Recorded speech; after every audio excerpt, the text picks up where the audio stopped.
So guys, I decided to turn this into a two-part video because I didn't want it to be way long. So I'll break them down into 5 in one video and 5 in the next. There's a total of 10, I think, with one bonus one. So that these videos are not too long, I've broken these down into 2 parts. So this is the beginning of part 2. I hope you'll enjoy it. Don't forget to like, comment, and subscribe. Yep. Go. I'll give you 2 seconds, 5 seconds to press that red button. Go. Got it? Great.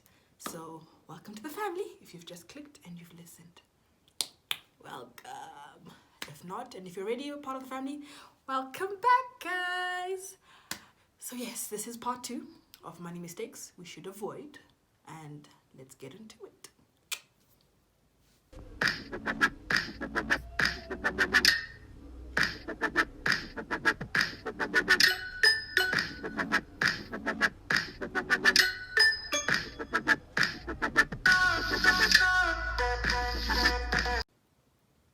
Number 6. Woohoo!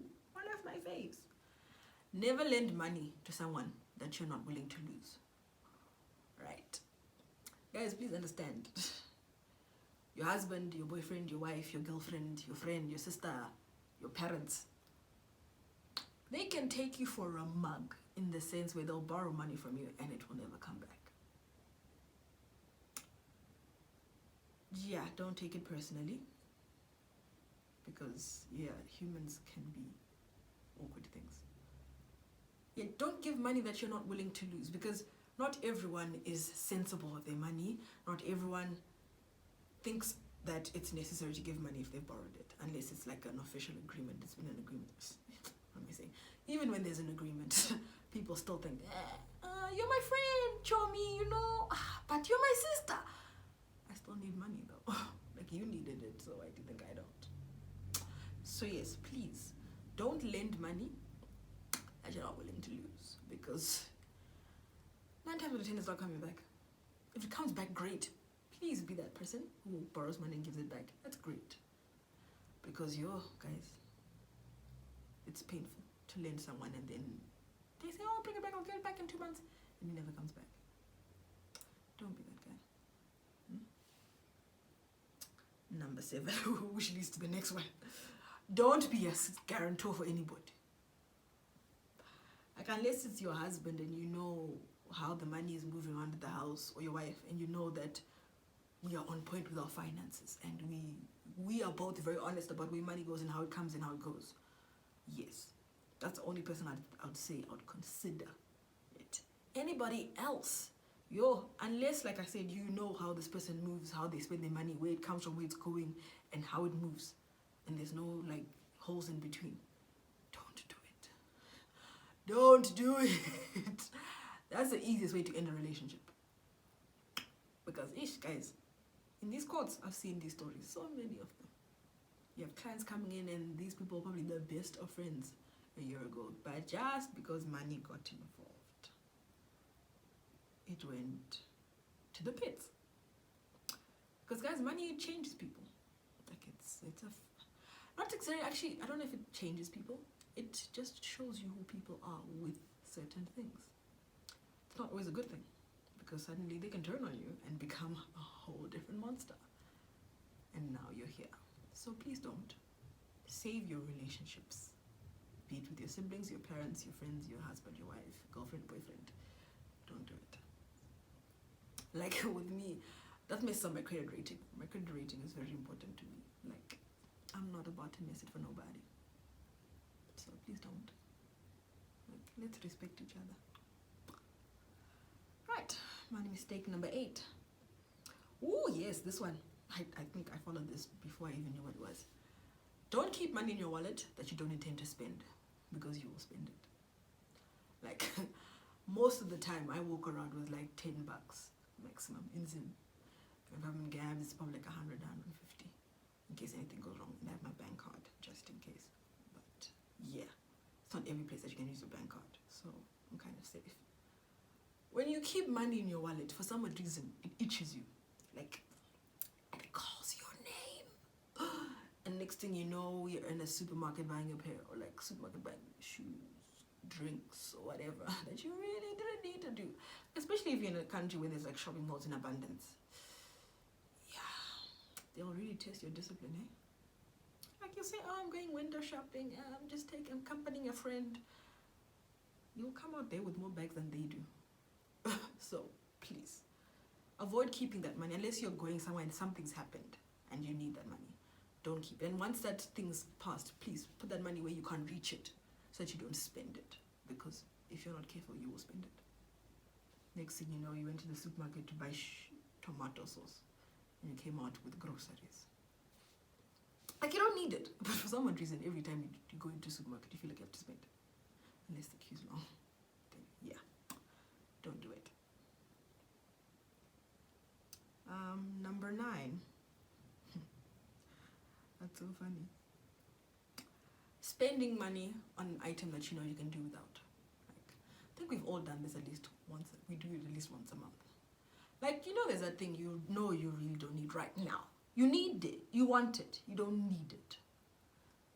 So you end up spending it, and you're just like, but I don't really need a new pair of shoes right now. I wanted them. They're cute, but I don't need them right now. That kind of thing. Don't do it. Because when you do that also, you'll end up spending money that you didn't intend to spend. And then you have a situation where month end you're looking at yourself, you're like, I spent $40 way more than I was supposed to spend this month on shoes because I bought a pair of shoes that I didn't need. It sounds very pedantic and the like, right? But guys, it affects you so much that those little amounts build up over time. Next thing you know, gone. You've picked out your savings or you've picked at this and you spend money you really didn't need to be spending. So, only purchase things when you need them. Like, you can do a want here and there. I'm not saying don't want things, but purchase things that you need when you need them. Because you'll find that this moment you purchase that thing, 5 seconds later you're going to need something, like actually need it. But because you've spent something on a want, now you can't cover that need, and now you're in a fix. Don't do it. Right. Number 10. I love this. Paying an amount for something that's not the minimum you can get that same value for. Right. I am very big on value for your money. Like who? I am the budget queen on some of these things. I'm not going to spend $40 like Norm and Zim, on my nails when I know I can spend 10 for the same amount. Just because I went to a salon in Bardale, not a salon in Hatfield.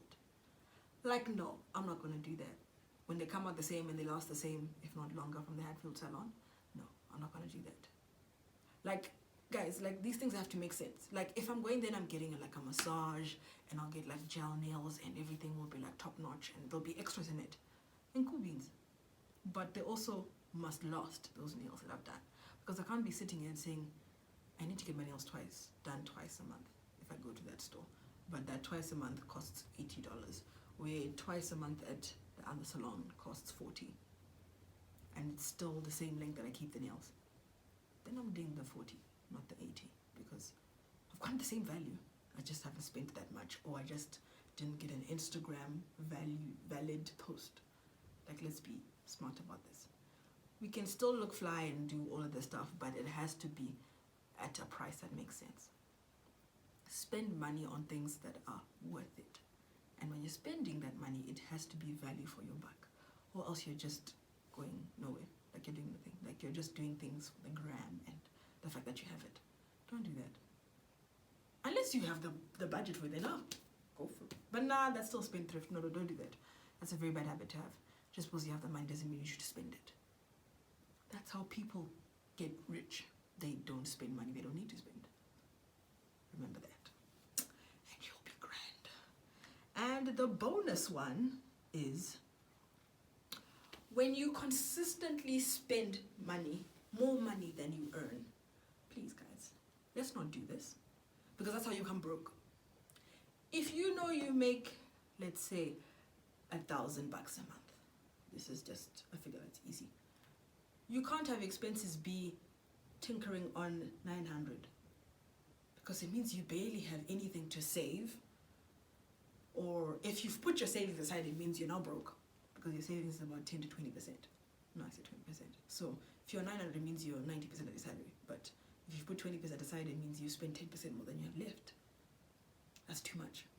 Don't be that person.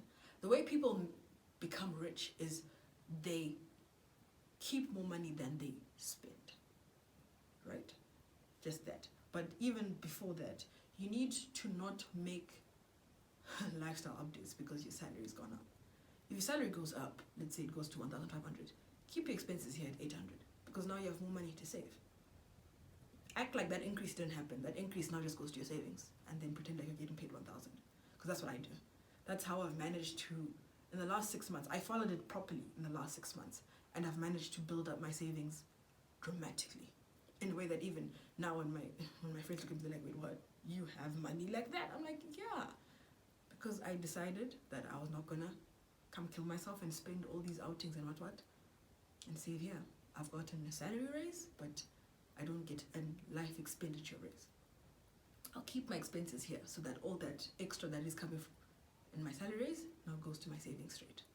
I'll give myself some raise, but the majority of that salary increase, about 50% of it, is going to my savings.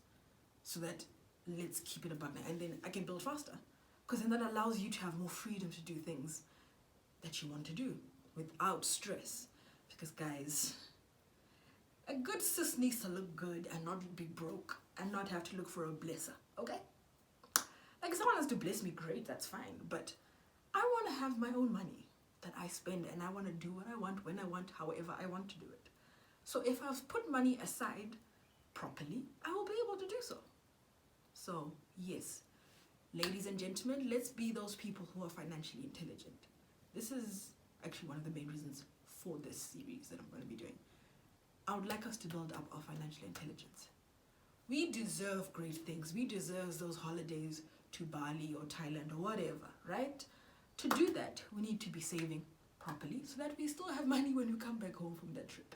Because I don't want to have friends who go to those trips, they come back and they're not dead broke for the next month and a half. No, sis. I don't want that for you. That is not your portion. You deserve better. Okay? And bro, so do you. Because you're probably also going to be spending on your chick or your friend, whoever that person you want to impress when you go on that holiday. And you could go a bit too far. When you have proper savings, you come home and you're okay. So, ladies and gentlemen,